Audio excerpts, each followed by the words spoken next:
నమస్కారం, నా పేరు బాలా. బీసీఎన్ న్యూస్ కి స్వాగతం. ముందుగా ముఖ్యాంశాలు. గత 5 ఏళ్ల వైసీపీ పాలనలో రాష్ట్రానికి జగన్ చెడ్డ పేరు తీసుకొచ్చారు. ఏపీకి బ్రాండ్ ఇమేజ్ తీసుకొచ్చేందుకు చంద్రబాబు కృషి చేస్తున్నారన్న కేంద్ర సహాయ మంత్రి పెమ్మసాని. పోలవరం ప్రాజెక్టుకు కేంద్రం పూర్తిగా సహకరిస్తుంది. గోదావరి జలాలను ఉత్తరాంధ్రకు తీసుకెళ్లడమే కూటమి ప్రభుత్వ లక్ష్యమన్న మంత్రి నిమ్మల. భీమవరంలో భూములు, స్థిరాస్తుల రిజిస్ట్రేషన్ విలువల పెంపుదల నుండి మినహాయింపు ఇవ్వాలి. ఎమ్మెల్యే అంజిబాబుకు వినతి పత్రం అందించిన ఛాంబర్ ఆఫ్ కామర్స్ పాలకవర్గం. హామీల అమలును ఎగ్గొట్టేందుకు చంద్రబాబు యత్నిస్తున్నారు. గత ప్రభుత్వంపై సాకులు చూపుతూ తప్పుడు విమర్శలు చేస్తున్నారంటూ మాజీ మంత్రి అంబటి ఆగ్రహం. గత 5 ఏళ్ల వైసీపీ పాలనలో రాష్ట్రానికి జగన్ చెడ్డ పేరు తీసుకువచ్చారని కేంద్ర సహాయ మంత్రి పెమ్మసాని చంద్రశేఖర్ ఆగ్రహం వ్యక్తం చేశారు. వైసీపీ పాలనలో దావోస్ పర్యటనకు వెళ్లే పరిస్థితి లేదని, వెళ్లినా ఏం మాట్లాడాలో, ఎలా మాట్లాడాలో కూడా నాటి ప్రభుత్వ నేతలకు తెలియదని ఎద్దేవా చేశారు. సీఎం చంద్రబాబు దావోస్ పర్యటనపై జగన్ అభిమానులు సోషల్ మీడియాలో విమర్శించడం మానుకోవాలని హితవు పలికారు. ఢిల్లీలోని తన కార్యాలయంలో ఆయన మీడియాతో మాట్లాడుతూ ఏపీకి బ్రాండ్ ఇమేజ్ తీసుకువచ్చేందుకు సీఎం చంద్రబాబు కృషి చేస్తున్నారు అన్నారు. కూటమి ప్రభుత్వం ఏర్పడిన 7-8 నెలల్లోనే రాష్ట్రానికి 49 కంపెనీలు పెట్టుబడులు పెట్టేందుకు ముందుకు వచ్చాయని, పెట్టుబడుల విలువ 3 లక్షల కోట్ల వరకు ఉంటాయని ఆయన తెలియజేశారు. గుంటూరుకి ఇప్పటి వరకు 2 ఓవర్ బ్రిడ్జెస్ తీసుకొచ్చాం. దాదాపుగా 100 కోట్ల విలువ చేసే ఒకటి. ఇవాళ 3rd బ్రిడ్జి గుంటూరు నల్లపాడు, పెదపలకలూరు, పుల్లడిగుంట్ల, పేరేచెర్లను కలిపేటువంటి ఇంకో బ్రిడ్జిని కూడా సౌత్ సెంట్రల్ రైల్వే వారు ఈరోజు అప్రూవ్ చేశారు. దీని కాస్ట్ వచ్చేటప్పటికి 41 crores. ఇది ఇంకొక 3 weeksలో టెండర్ ప్రాసెస్కి వెళ్ళబోతా ఉంది. ఇప్పటివరకు తెచ్చిన శంకర్ విలాస్ బ్రిడ్జ్ కానీ, ఇన్నర్ రింగ్ రోడ్ బ్రిడ్జ్ కానీ, అదేవిధంగా ఈ బ్రిడ్జ్ కానీ 3 కూడా 100% సెంట్రల్ ఫండ్స్. స్టేట్ మీద ₹1 కూడా భారం లేనటువంటి ప్రాజెక్టులు 3. ఈ 3 గుంటూరు ప్రాంత ప్రజలు బయటకు వెళ్ళటానికి కానీ, క్యాపిటల్కి గుంటూరుకి రావాల్సిన వారందరికీ కూడా రైల్వే గేట్స్ మీద ఎక్కడ అబ్స్ట్రక్షన్ లేకుండా ట్రాఫిక్ సాఫీగా అయ్యే విధంగా ఈ 3 ప్రాజెక్ట్స్ తీసుకొచ్చాం. 3 ప్రాజెక్ట్స్, ఒకటి శంకర్ విలాస్ బ్రిడ్జి, సెకండ్ది ఇన్నర్ రింగ్ రోడ్డు, తర్వాత 3వది పెదపలకలూరు అంటే గుంటూరు నల్లపాడును కలిపేది 3వ బ్రిడ్జి.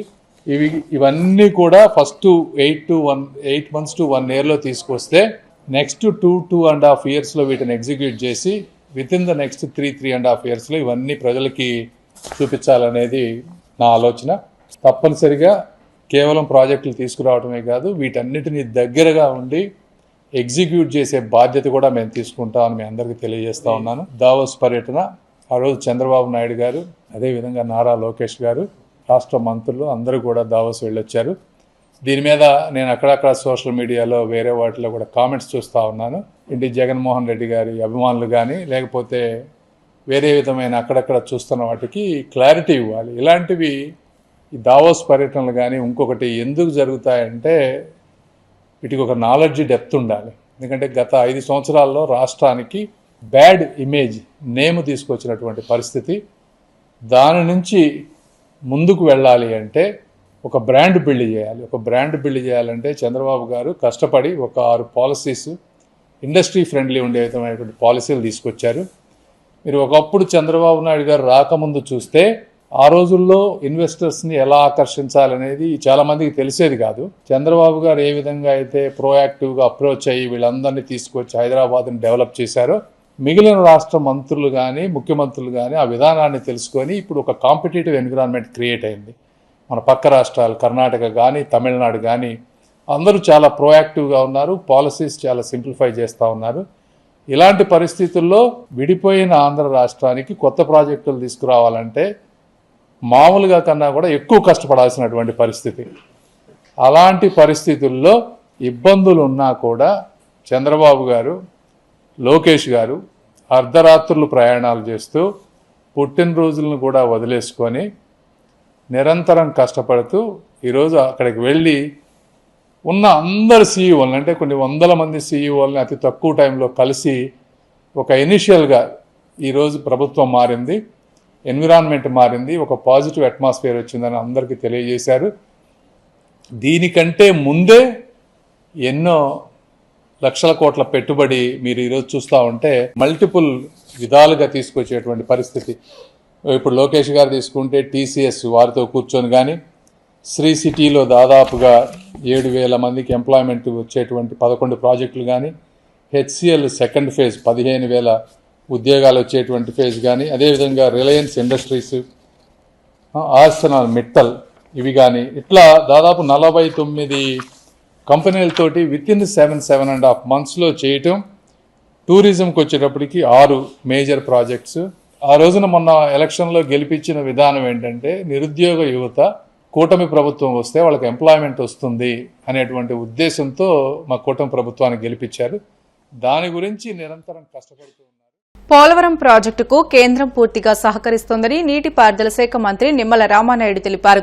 విజయవాడలో ఆయన మీడియాతో మాట్లాడుతూ పోలవరం ఎడమ కెనాల్ నిర్మాణాన్ని పూర్తి చేసి గోదావరి జలాలను ఉత్తరాంధ్రకు తీసుకువెళ్లడమే లక్ష్యంగా పనిచేస్తున్నట్లు చెప్పారు. ఉత్తరాంధ్ర సుజల స్రవంతి పూర్తి చేసి ఆ ప్రాంతం రుణం తీర్చుకుంటామని అన్నారు. గత 5 ఏళ్లలో విధ్వంసకరమైన పాలన సాగిందని, ఇరిగేషన్ శాఖలో అనేక కీలక ప్రాజెక్టుల పనులు నిలిపివేశారని ధ్వజమెత్తారు. నీరు అందక రైతులు కన్నీరు పెట్టినా జగన్ ప్రభుత్వం కనికరం చూపలేదని మండిపడ్డారు.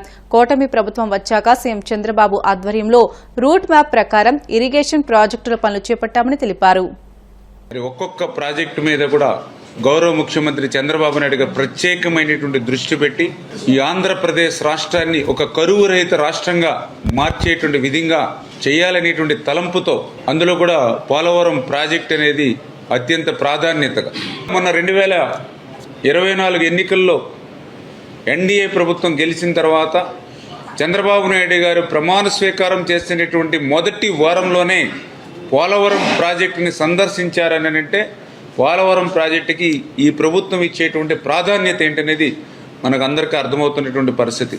పోలవరం లెఫ్ట్ కెనాల్ని మరి ఆయన సందర్శించారని అంటే ఎంత ప్రాధాన్యత ఇస్తున్నారో ఉత్తరాంధ్రకి ఆ గోదావరి జలాలను తీసుకెళ్లేటువంటి విషయంలో అనేది ఆయన సెకండ్ ప్రయారిటీగా తీసుకున్నారని అంటే మరి ఈ యొక్క పోలవరం మీద కానీ ఆ ఉత్తరాంధ్ర రాయలసీమ మీద ఈ యొక్క చంద్రబాబు నాయుడు గారు చేస్తున్నటువంటి కృషి అందులో భాగంగానే ఏదైతే ఈ యొక్క పోలవరం లెఫ్ట్ కెనాల్కు సంబంధించి ఇటువంటి క్లిష్టతరమైనటువంటి ఆర్థిక పరిస్థితి అనుకూలించినటువంటి స్థితిలో కూడా పోలవరం ప్రాజెక్టు పూర్తయ్యేంత లోపుగానే ఈ లోపుగా పుష్కర పురుషోత్తపట్నం ఎత్తిపోతల నుంచి కొంతమేరైనా సరే మరి ఈ యొక్క 4-5 క్యూసెక్కుల నీరైనా సరే ముందుగా ఉత్తరాంధ్రకు తీసుకెళ్ళాలి, 2025 జూలై కల్లా తీసుకెళ్లాలనేటువంటి ఆలోచన లక్ష్యం ఏదైతే ఆ పోలవరం లెఫ్ట్ కెనాల్ ఆ క్షేత్రస్థాయి పర్యటనకు వచ్చినప్పుడు చంద్రబాబు నాయుడు గారు ఏదైతే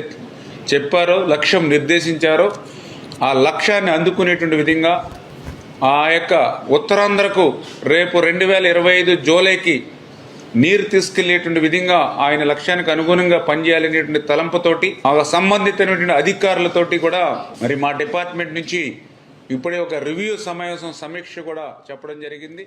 పశ్చిమ గోదావరి జిల్లా భీమవరం పట్టణంలో భూములు, స్థిరాస్తులు రిజిస్ట్రేషన్ విలువలు చాలా అధికంగా ఉన్నాయని, భూములు, స్థిరాస్తులు రిజిస్ట్రేషన్ విలువలు పెంపుదల నుండి మినహాయింపు చేయాలని the Bhimavaram chamber of commerce సభ్యులు ఎమ్మెల్యే అంజిబాబును కోరారు. మంగళవారం ఎమ్మెల్యే క్యాంపు కార్యాలయంలో ఎమ్మెల్యే పులపర్తి రామాంజనేయులకు వినతి పత్రాన్ని అందించారు. ఈ సందర్భంగా ఛాంబర్ ఆఫ్ కామర్స్ సభ్యులు మాట్లాడుతూ భీమవరాన్ని జిల్లా కేంద్రంగా ప్రకటించినప్పటి నుంచి ప్రత్యేకంగా రిజిస్ట్రేషన్ విలువలు అత్యధికంగా పెరిగాయని, ప్రస్తుతం భీమవరం పట్టణ పరిసర ప్రాంతాల వారికి ఆదాయ వనరులైన వ్యవసాయం, ఆక్వా తీవ్రమైన ఒడిదుడుకులతో నష్టపోయి ఉన్నాయని, అదిగాక రిజిస్ట్రేషన్ విలువలు పెరిగినందున ఆస్తి పన్నులు పెరిగిపోయాయని, రిజిస్ట్రేషన్ విలువలు పెరిగినందున రియల్ ఎస్టేట్ రంగం కూడా దెబ్బతిందని, రిజిస్ట్రేషన్ విలువల పెంపుదల నుంచి భీమవరం పరిసర ప్రాంతాలకు మినహాయింపు ఇవ్వవలసిందిగా కోరుతున్నామని అన్నారు. భూములు, స్థిరాస్తుల రిజిస్ట్రేషన్ విలువల పెంపుదల నుండి మినహాయింపు కోరుతూ ప్రభుత్వానికి విషయాన్ని జిల్లా కలెక్టర్ దృష్టికి తీసుకువెళ్లడం జరిగిందని తెలిపారు. ఎన్నికలకు ముందు ప్రజలకు ఇచ్చిన హామీలను నెరవేర్చలేను అని సీఎం చంద్రబాబు స్వయంగా తన అసమర్థతను అంగీకరిస్తున్నారని మాజీ మంత్రి అంబటి రాంబాబు మండిపడ్డారు. గుంటూరులోని క్యాంపు కార్యాలయంలో ఆయన మీడియాతో మాట్లాడుతూ గత వైసీపీ ప్రభుత్వంలో ఆర్థిక వ్యవస్థను విధ్వంసం చేశారని, అందువల్లే ఇప్పుడు ప్రజలకు ఇచ్చిన ఏ హామీని తాను అమలు చేయలేనని చంద్రబాబు ప్రకటించడం ఆయన దివాలా కోరుతనంకు నిదర్శనమని ఆగ్రహం వ్యక్తం చేశారు. ఎంతో విజనరీ, అనుభవం ఉన్న నేతగా తన్ను తాను గొప్పగా చిత్రీకరించుకునే చంద్రబాబు తాజాగా తన అబద్దాలతో ప్రజలకు ఇచ్చిన వాగ్దానాల అమలు నుంచి తప్పుకునేందుకు ప్రయత్నిస్తున్నాడని ధ్వజమెత్తారు. మొత్తం మీద చెప్పినటువంటి అంశం ఏమిటంటే టోటల్గా ఆయన ఇచ్చినటువంటి హామీలన్నీ కూడా నెరవేర్చలేకపోతున్నాను. కానీ ఎందుకు నెరవేర్చలేకపోతున్నానంటే ఈ రాష్ట్రం జగన్మోహన్ రెడ్డి గారి టైంలో సర్వనాశనం చేసేశాడు. నేను ఎన్నికలకు ముందు కొన్ని వాగ్దానాలు ఇచ్చాను, కానీ ఎన్నికల ముందు నేను ఇచ్చినటువంటి వాగ్దానాలు అప్పుడు నేనేమనుకున్నానంటే ఇంతగా సర్వనాశనం చేశాడు నేను అనుకోలే. నేను ఊహించిన దానికన్నా కూడా ఎక్కువ నాశనం అయిపోయింది, వ్యవస్థలన్నీ కూడా సర్వనాశనం చేసేశాడు జగన్మోహన్ రెడ్డి గారు అనేటువంటి ఒక మాట చెప్పే ప్రయత్నం చేస్తున్నాడు. అధికారంలోకి వచ్చిన దగ్గర నుంచి ఇదే పని. అసలు మనం ఒప్పుకోకపోతే ఊరికిందట్లేడు, ప్రజలు ఒప్పుకోకపోతే మీరే బెటర్ అండి, జగన్మోహన్ రెడ్డి గారు సరిగ్గా పరిపాలన చేయలేదు, నాశనం చేశాడు, అందువల్ల మీరు కూడా ఇవాళ సరిగ్గా పరిపాలన చేయలేకపోతున్నారు అని ఒప్పుకునేదాకా చంద్రబాబు నాయుడు గారు ఒప్పుకునేదట్లేరు. ముందు మీరు అనేక వాగ్దానాలు చేశారు. జగన్మోహన్ రెడ్డి గారు చాలా స్పష్టంగా చెప్పారు, చంద్రబాబు నాయుడు గారు చేసేటటువంటి వాగ్దానాలు నెరవేర్చలేనివి, దానికి కావాల్సినటువంటి ఫైనాన్షియల్ సపోర్ట్ ఈ రాష్ట్రంలో లేదు, నేను 5 సంవత్సరాలు పరిపాలన చేశాను అని లెక్కల వారీగా అన్ని వివరంగా చెప్పారు. అయినా సరే నేను చేస్తాను అని చెప్పేసి చంద్రబాబు నాయుడు గారు ప్రజల్ని భ్రమింపచేశారు. ఓట్లు వేశారు, చంద్రబాబు నాయుడు గారు అధికారంలోకి వచ్చారు. కూర్చున్న దగ్గర నుంచి ఒకటే గొడవండి, జగన్మోహన్ రెడ్డి సర్వనాశనం చేశాడు, అందుకు నేను చేయలేకపోతున్నాను.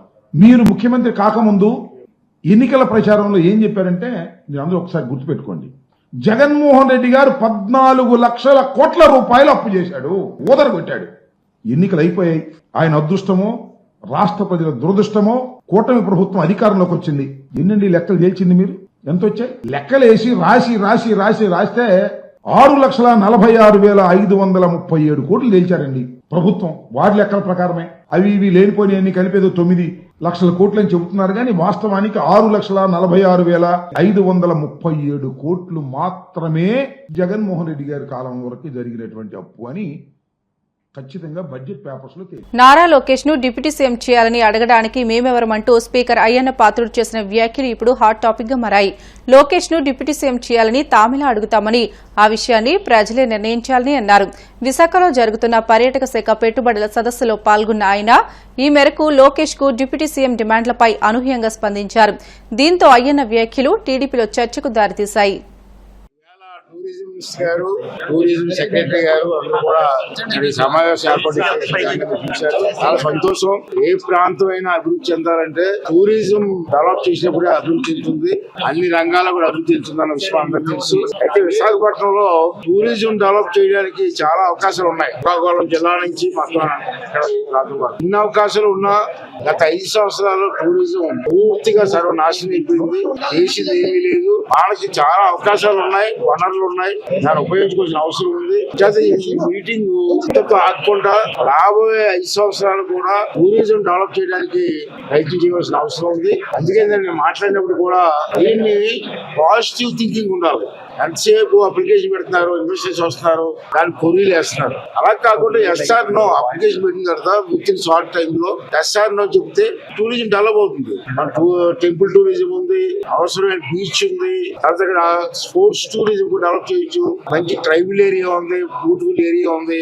ఇవన్నీ కూడా డెవలప్ చేసుకుంటే లింకప్ చేసుకుంటే one of the best tourism spot Visakhapatnam అవుతుందని నమ్మకం నాకైతే ఉంది. ఈ మీటింగ్ లో రావాలని ప్రత్యేకంగా వచ్చాను, రాత్రి వచ్చాను. నేను మాకు అప్పుడు నార్మల్ చెప్పి అప్పుడే కాదు, మినిస్టర్ గారు కూడా చాలా పాజిటివ్ గా థింక్ చేస్తున్నారు. సెక్రటరీ గారు కూడా సీనియర్ సెక్రటరీ వచ్చారు.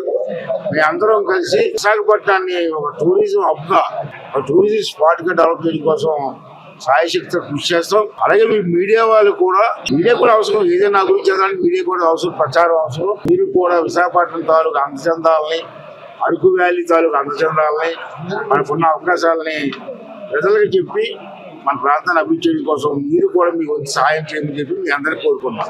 డిమాండ్ ఎవరు చేస్తారండి? మేమెవరు డిమాండ్ చేయడానికి? ప్రజలు నిర్ణయించారు. బ్రేక్ తీసుకుందాం. Stay with us.